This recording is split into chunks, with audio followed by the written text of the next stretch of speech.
Hi everyone. मैं मनीषा राव आप सभी का स्वागत करती हूँ आपके अपने चैनल स्टडी जर्नी में। तो भाई कैसे हैं आप सभी? उम्मीद करती हूँ आप सभी अच्छे होंगे और आपका जो भी एम है आप उसके लिए प्रिपरेशन भी कर रहे होंगे।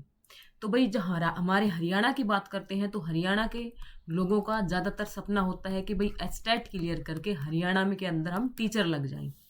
तो भाई सबसे पहले हरियाणा के अंदर जब आपको टीचर बनना है तो सबसे पहला पड़ाव आपका आता है एचटेट का, कि भाई जो एचटेट है उसको क्लियर करना है।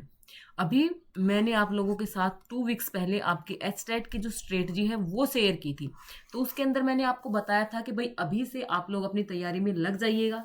लेकिन आप लोगों के डाउट आ रहे थे कि क्या अभी ये एचटेट की प्रिपरेशन करने का सही समय है, क्या अभी से तैयारी हमें शुरू कर देनी चाहिए, क्योंकि एग्ज़ाम तो नवंबर दिसंबर में होता है और अभी तो हमारा अप्रैल ही है।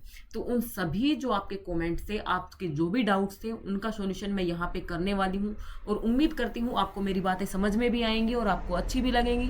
तो आप लोग अगर चैनल पर फर्स्ट टाइम विजिट कर रहे हैं तो चैनल को सब्सक्राइब कर लीजिए और आप लोग पीछे जा करके मेरे वीडियोज एंड रिव्यूज़ भी देख सकते हैं कि एचटेट के रिगार्डिंग लास्ट टाइम आपका 2023 में किस प्रकार से चैनल ने लोगों की हेल्प की थी और लोगों का एचटेट फर्स्ट टाइम में ही क्रैक हो गया था।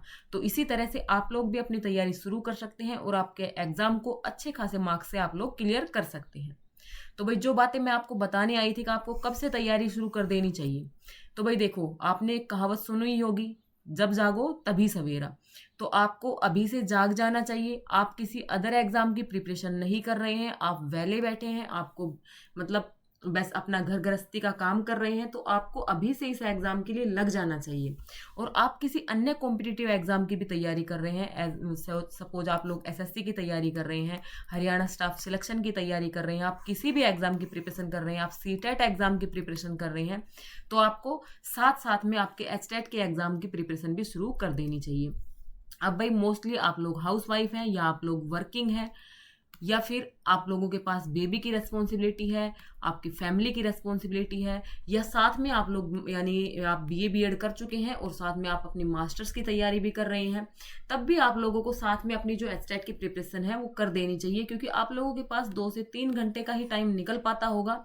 और अब बात करूँ आपके इस सब की है वो कवर हो पाएगा या नहीं हो पाएगा, अभी आपको तैयारी शुरू कर देनी चाहिए या नहीं कर देनी चाहिए, तो चलिए समझते हैं इन बातों को।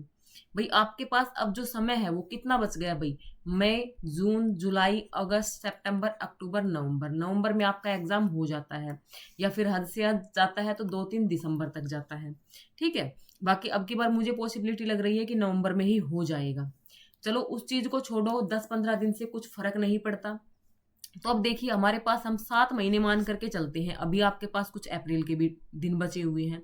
और जब आप सब्जेक्ट्स को देखते हो, आप फ्रेशर्स हो, आप बीएड कर रहे हो या फिर आप लोगों ने पहले एग्जाम दिया है, आप 60-62 के बीच में ही रुक जा रहे हो, चाहे आपका लेवल 1 हो, लेवल 2 हो, लेवल 3 भी हो, आप किसी भी लेवल से हो, तो देखिए आपके पास सब्जेक्ट देखिए फ्रेंड्स कितने हो जाते हैं।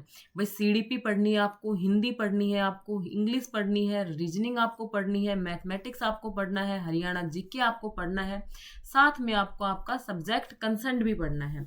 तो आप लोग देखो आपके पास 7 महीने बचे हैं और यहाँ पर मैंने आपको 7 ही आपको सब्जेक्ट बता दिए, यानी एक सब्जेक्ट के लिए आपका 1 महीना भी नहीं बचा हुआ है। और आप जब सिलेबस देखोगे प्रीवियस ईयर से देखोगे तो सीडीपी के अंदर भैया आपको जो आपकी साइकोलॉजी होती है वो भी पढ़नी है।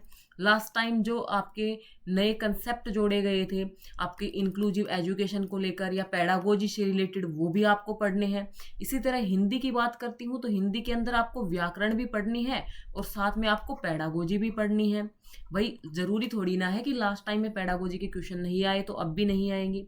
अब मैं बात करूँ इंग्लिश की, इंग्लिश का भी सेम यही है, ग्रामर भी पढ़नी है, पेडागोजी भी पढ़नी है।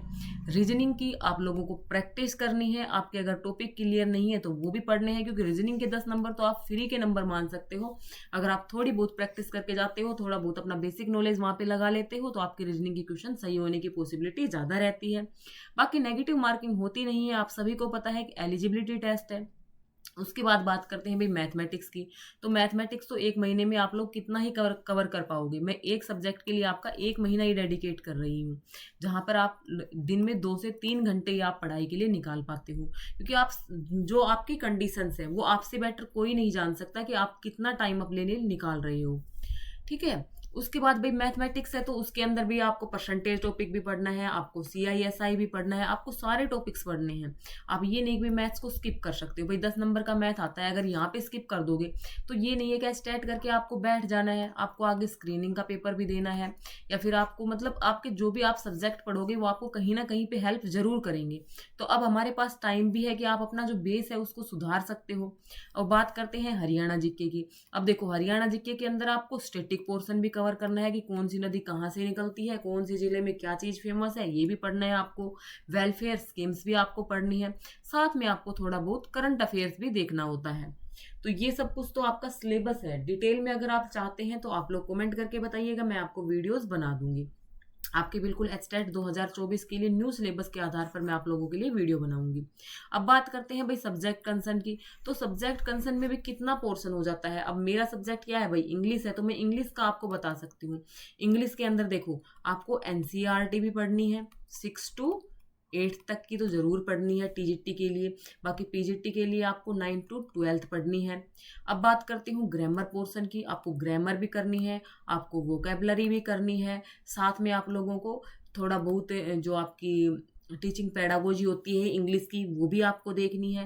साथ में आपको लिटरेरी टर्म्स वगैरह भी देखनी है, थोड़ा बहुत आपको बेसिक लिटरेचर भी पढ़ना है। तो आपका सब्जेक्ट है वो भी कितना वाइड हो जाता है।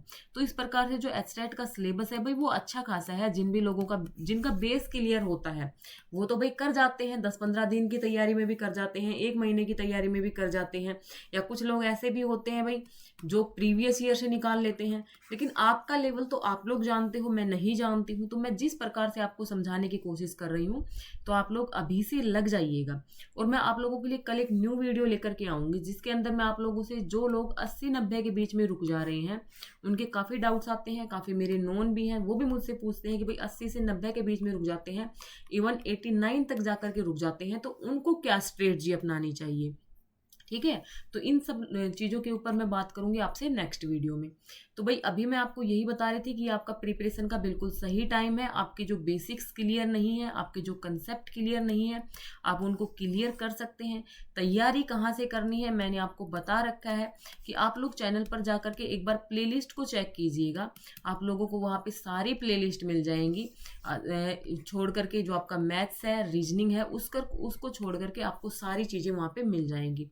मैथ्स रीजनिंग आप कहीं से भी टॉपिक सर्च करके पढ़ सकते हो। अभी आपके पास इतना टाइम है, यूट्यूब के ऊपर इतना कंटेंट अवेलेबल है।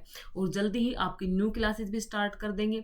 न्यू क्लासेस जो आपके लिए लेकर के आने वाली हूँ वो मैं सोच रही हूँ कि वो आपके जो प्रीवियस ईयर हैं वहाँ से हम लोग शुरू करें। तो उनके लिए आप लोग बताइएगा कि आप लोग कब से करना चाहते हैं। पहले आप जो सिलेबस है उसको कंप्लीट कर लीजिएगा, फिर हम प्रीवियस ईयर की जो क्लासेस हैं वो स्टार्ट कर देंगे। तो आप लोग अपनी प्रिपरेशन में लग जाइएगा, अपना टाइम वेस्ट मत कीजिएगा, अपने टारगेट को बिल्कुल अपनी आंखों के सामने रखिए। और अब की बार किसी का ताना मत सुनना कि भाई एचटेट भी नहीं हुआ। आप लोग अभी से अपनी तैयारी में लग जाओगे तो आप लोग इसको जरूर निकाल लोगे। बाकी और कोई भी अपडेट होगी एचटेट से रिलेटेड या किसी भी टीचिंग एग्जाम से रिलेटेड तो आप लोगों को जरूर दे दी जाएगी। आप लोग चैनल को सब्सक्राइब कर सकते हैं। अगर आपको वीडियो पसंद आई, मेरी सलाह से आप लोग थोड़े बहुत भी सहमत है, तो आप लोग वीडियो को लाइक कर सकते हैं। Thanks for watching this video.